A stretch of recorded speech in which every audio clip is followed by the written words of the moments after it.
I want to ask you about your domestic agenda. You've gotten a lot of questions about voting rights, Mr. President, but I want to ask you about Black voters, one of your most loyal constituencies. Yep. I was in Congressman Clyburn's district yesterday in South Carolina. You opened this news conference talking about him. I spoke to a number of Black voters who fought to get you elected, and now they feel as though you are not fighting hard enough for them and their priorities. And they told me they see this push on voting rights more as a last-minute PR push than it is a legitimate effort to get legislation passed. So what do you say to these Black voters who say that you do not have their backs as you promised on the campaign trail? I've had their back. I've had their back my entire career. I've never not had their back. And I started on the voting rights issues long, long ago. That's what got me involved in politics in the first place.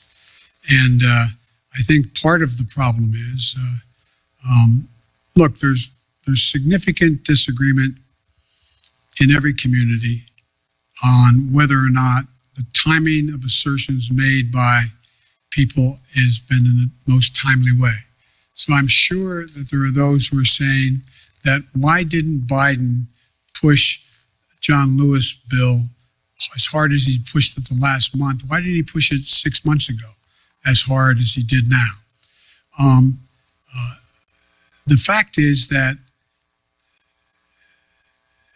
there's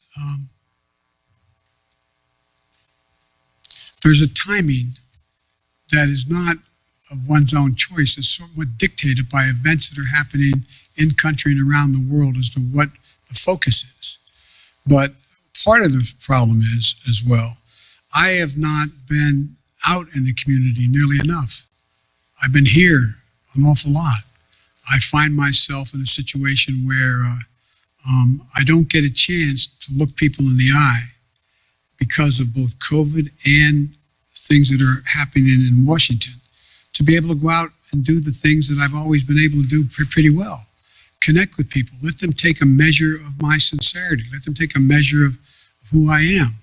For example, I mean, as I pointed out in South Carolina, last time when I was chairman of the Judiciary Committee, I got the Voting Rights Act extended for 25 years, and I got Strom Thurmond to vote for it.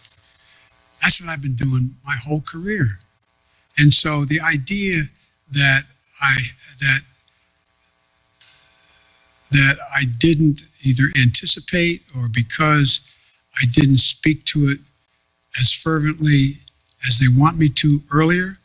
In the meantime, I was spending a lot of time, spent hours and hours and hours talking with my colleagues on the Democratic side, trying to get them to agree that if in fact this occurred, if this push continued, that they would be there for John Lewis. And anyway, so, but I think that's a problem that is my own making by not communicating as much as I should have. Yet you find that when you deal with members of the Black Caucus and others in the United States Congress, I still have very close working relationships. So it's like every community. I'm sure that there are those in the community, and I'm a big labor guy. I'm sure there's people in labor saying, why haven't I been able to do A, B, C, or D? So it's just going to take a little bit of time.